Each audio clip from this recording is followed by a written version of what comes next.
Computer Startup. Hi, welcome to my new video. But before I go into the topics of the new video, I show you I did a video about Prompt Lab, manual prompt engineering, how to use the prompt lab in watsonx. And now in that video we will take a look into how to deploy a prompt template in watsonx. So a prompt template means that we will write here a prompt and we save that as a template, and then we are going here to access the prompt template from the local machine, and for that we will use here my Visual Studio Code on my local machine, and I will use also here Granite I have running locally to help me for coding, and we try to write code or an application directly with that to access the prompt template from the local machine. Computer Startup. So let's start with the outline of the architecture, what we are going to do. So here, what we are going to do first before we go to the architecture. So we will write the prompt, then we will save the prompt as a prompt template, so, and promote the prompt to deployment space, deploy the prompt, and write the code using Granite Code to access the prompt using the REST API. Yeah, with that is what we are going to do. And with that, I said, yeah, for sure, about the architecture. So I want to show you the architecture. You know already when you have seen the last video that we use, when we work in watsonx, we use services from IBM Cloud. Here we use the machine learning, Watson Studio, and the object storage. At the moment, or in the last video, I showed you how to work with a project, the prompt lab, have a prompt, and invoke the large language models from there. And what you also can do, what we can see here when we directly open up here the information, how to invoke, for example, also the model with the entire input and all the information programmatically in Node.js or Python or curl. So here we send the prompt with, so that means that there's a little bit additional effort if we want to really automate all that stuff with the input and saving the prompt and providing all the prompt. Yeah, so that is a little bit additional effort for the implementation. That what we can save, because that is what we could also do. Yeah, we can invoke directly the large language model and not reuse what we already have written. So we need to download that first and then we can invoke that. With a deployed prompt, we can directly use the pre-configured, for the large language model we are going to use here in that context with that prompt. We have written the prompt. Mostly the prompt is written for a specific model. Yeah, so we can change model, but the situation is models are differently trained. And when you are going really to optimize more and more your prompt, so then you mostly specify that to a specific model and optimize that for that. For the last steps. So, and when it's optimized. And with that in mind, so going to that, we have here the ability when it's deployed, so that we can directly use that, invoke that, and that is then called with deployment, and it gets a direct ID, of the deployment. And so we do directly know, okay, where to access that. So we have then our prompt configured for the large language model, so we do not need to write additional code, saving the prompt separately, and so on. Okay. That is what we are going to do. Computer Startup. So, and now we are here in the prompt lab. The prompt lab, as you have seen, if you're not familiar with the prompt lab, maybe take a look at the last video. I will put a link in the description, and also maybe if you like, maybe here directly in link you can access and pops up when the video appears in YouTube. Yeah, so let's see. And here we use first of all the structured, and I want to remind you, don't forget, the cool thing with that environment, you always see the full prompt text which is sent to the model. So we can see here the really what is sent to the model, and that is really cool. So, and with that we can directly copy that, and we go to the freeform format, and we can insert that. Yeah, but we have to remember, we want to use here the llama 3.8 billion instruct, because that was what was the initial. Now we can take a look here again, though maybe if you haven't seen that. So let's go here into the lab again. Yeah, we have the structured, and we select that. Yeah. For a question answering use case, you can see that that is the configuration. And what we also want to ensure, that we provide the same parameters with the stop criteria, the token generation. So that is what I also want to ensure here now. So we go in here, so we have a stopping criteria. It was, I guess, 3 carriage returns. Yeah, so I say no, 2, and add that as the stop criteria. We will only create 100 token max, and then we save that as our template.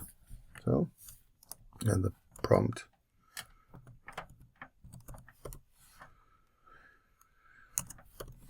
Oh.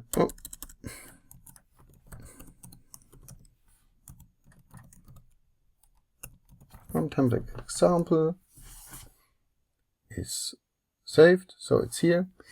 And now we can just verify, does that work? Okay, it works. It generates the right output. And now we're going to use some variables, because later on we want also to use the variables. Yeah, I want to show you that the cool thing, because later on we don't always want to ask the model the same article. So that is what we want to have, what should be variable in that case. So then we have here the article. So the article, so now we just copy the content of that article here. And for sure we don't want to ask always the same question. Yeah. And we have here the question, put it here. So, and now we're going just to replace the text here with the article, and here the question. And let's see what happens when I press it now again. Oh, okay. There was something wrong with the generation. Okay. Let's see, save it. Now, what we did here, yeah. So we did the part that we have a prompt, and that is what is currently available here. And now we're going to say we have saved the prompt, and now we're going to promote the prompt to a deployment space. And doing that is that we are going to here into the project. So we are here in the project. You can see that are the assets. Yeah, so we have here an overview what we have already used. So we can use 50k tokens in for free in a month. At the moment, that are my tokens. That is my private account. That is what I have currently used here. And then we're going here to see that is the asset, that is the prompt template. Yeah. And now I'm going to deploy the prompt template and promote it to the space. So with all that configuration, that is what happens. And so at the moment, I have no deployment space set up. Yeah. So we can see here, later on, we have here the deployments. At the moment, you can see it's totally empty, so I do not have that. And then we walk along and see what is missing and what I need to do that when we walk through the different steps. Computer So startup. promote to space. So at the moment I have no space. Just keep in mind where I have no space. So I have no deployment space, and that is what I'm going here to create now. That is what I'm doing, and I call that as example prompts. For sure, I need to create that.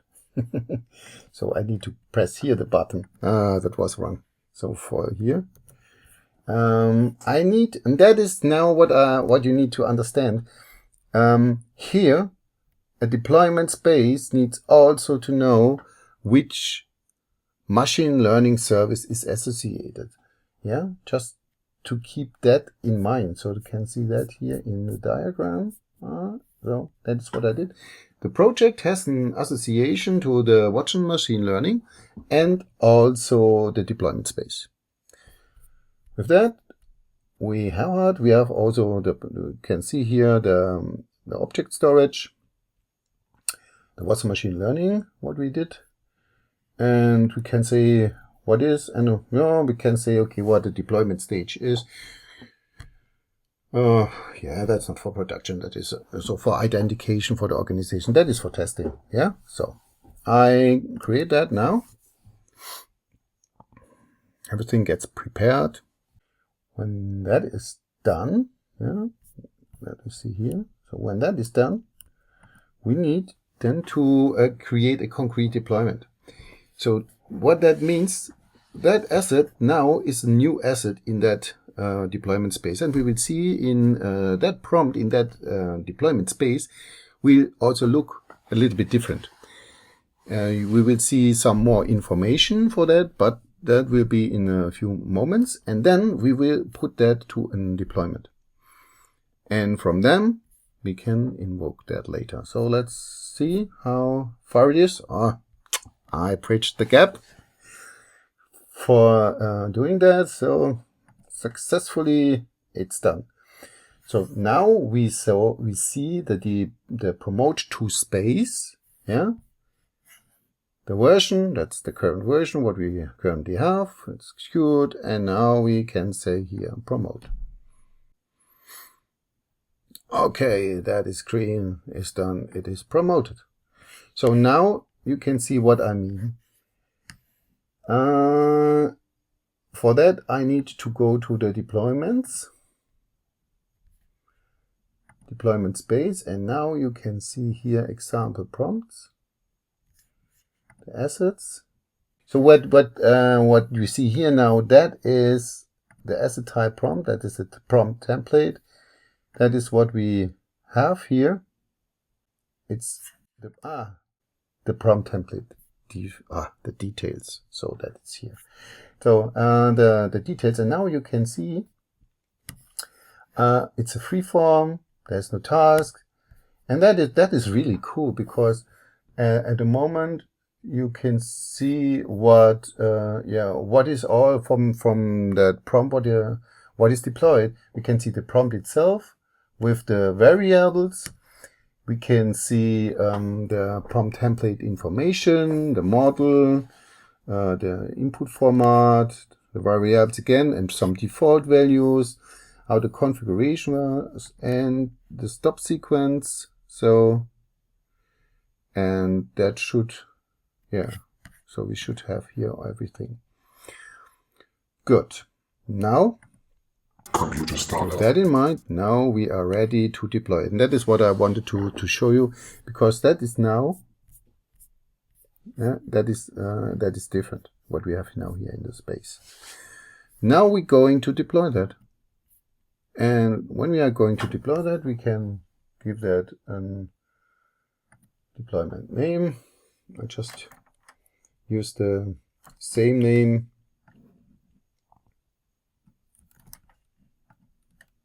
here. Example, I just call it the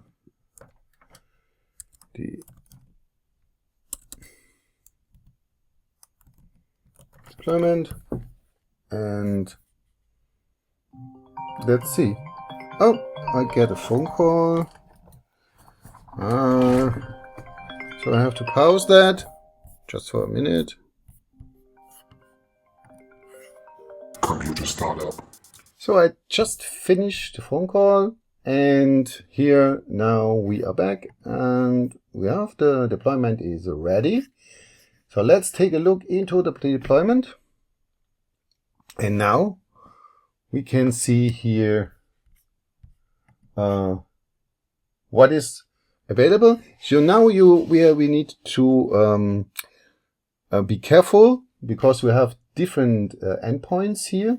One is a private endpoint and one is a public endpoint. And later on, when we are going to create the example code, we need to ensure that we use not the private endpoint that we are going to use, and not the streaming endpoint, though we use the text endpoint and the public endpoint and not the private. So that is what we need to do. So, and what we also can do, you can also just test it and generate. We can stream. We see the JSON, which contains our question and the article. Well, like let's generate it. Ooh, will that work? So let's see. Is there still warning? This model is none. Yeah.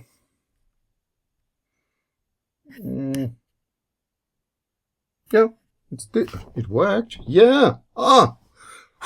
Toy. So it worked. So, and now it's time, as I said, now it's time to the next step, to invoke it directly from the local computer. But I don't want to write the code. So, and here I'm going to use Granite.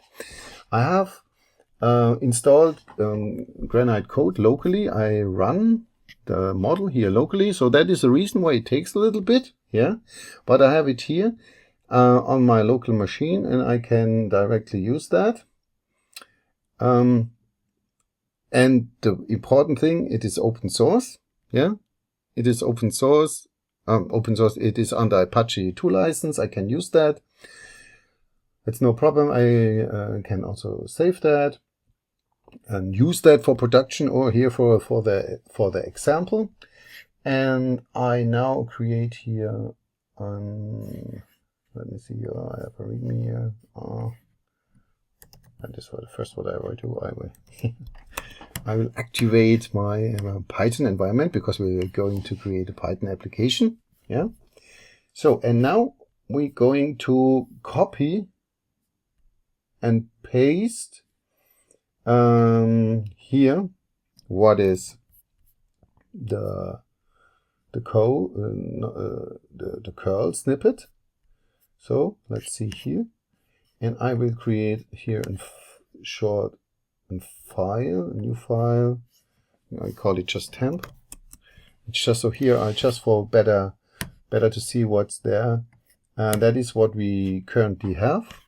What's there, and you can see that is the private URL, and that is what we do not want to use. We don't want to use the private URL, and not the streaming endpoint. So we are going to change that to the public one. So here.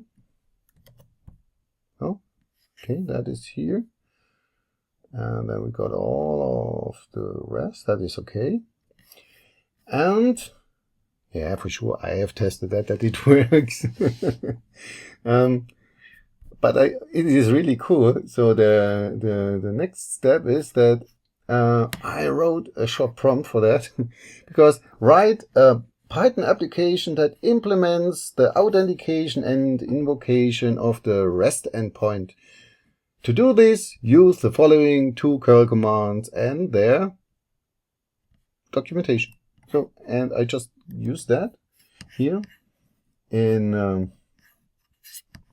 I insert that for sure, and then I just copy and paste that text now with the right URL. And what now is missing? So what we miss really to invoke that, I need to create an API key. I create in short an API key so that you can see how that works. For sure, I will delete that the API key directly afterwards. And now I just stay here and say generate, and then you can see here now the model is working locally, yeah, to work for me to write that code.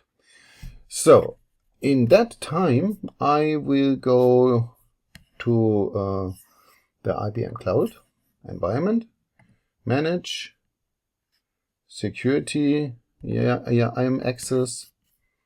So here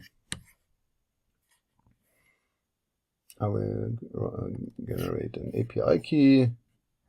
So here I call the API key prompt template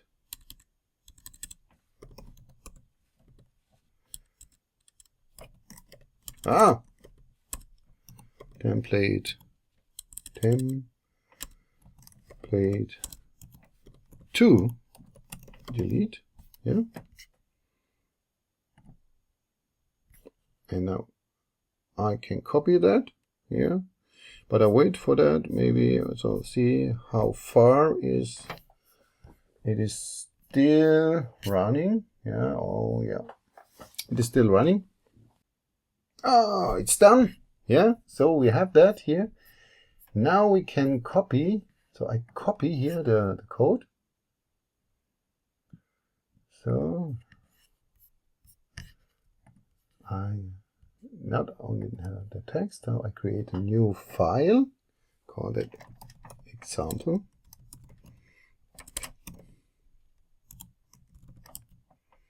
Python. Okay. So, cool. Yeah, that's really cool. It did generate everything. For sure, it hasn't used the SDK. Yeah, we have or IBM has now also the Create Developer Hub. We can take a look at that. But here it just creates based on the REST API with the curl information. It creates the application with everything what we need. Yeah, so that is what we need at the moment. So maybe I can reduce it a bit. So hopefully you can still see that in the video. Yeah, it's not too small. And now I go to back, I copy that. I insert now here the key. Save it. And now with that in mind, let's see the text. Yeah, for sure. What I did with when I set up the virtual environment for Python, I said that the requests are available. So and now I can say here Python 3 and say for sure I must be in the right folder. So then we can say here Python 3, and then the example, and drum roll. It worked. You can see it is here what the information is. Also, that is the full printout. Yeah. Isn't that awesome? I like it much. It is really great. So what we did, very, very very low coding. So close to nothing. It's just we did prompts when we deployed that, and we make that available. And I let the model code for me to access the deployed template here directly from my local machine. Yeah. So honestly, that is really impressive for me. Maybe it's also impressive for you, and you can also check that out. And as always, as long you do not use more than 50,000 tokens, you can also try that out by yourself. And all what I used, except now the cloud object storage, is everything for free. That means totally for free, because with the light service plans. Yeah. What that is, you can maybe take a look in my last video. And let's see how long that video creation was. Yeah, and maybe if I also reached 43 or it's not close to 50 minutes. It's more 40 minutes. Let's see.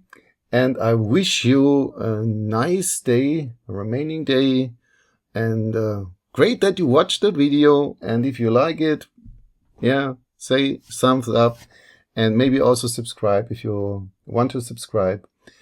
And see you next time with a different topic. If you have an idea and maybe want to ask something, you can do that. Just ask me directly, and if I have time and it fits to the objectives I currently have or my interests, then I maybe create it for you. Okay. Stage. Protect. Bye. Development.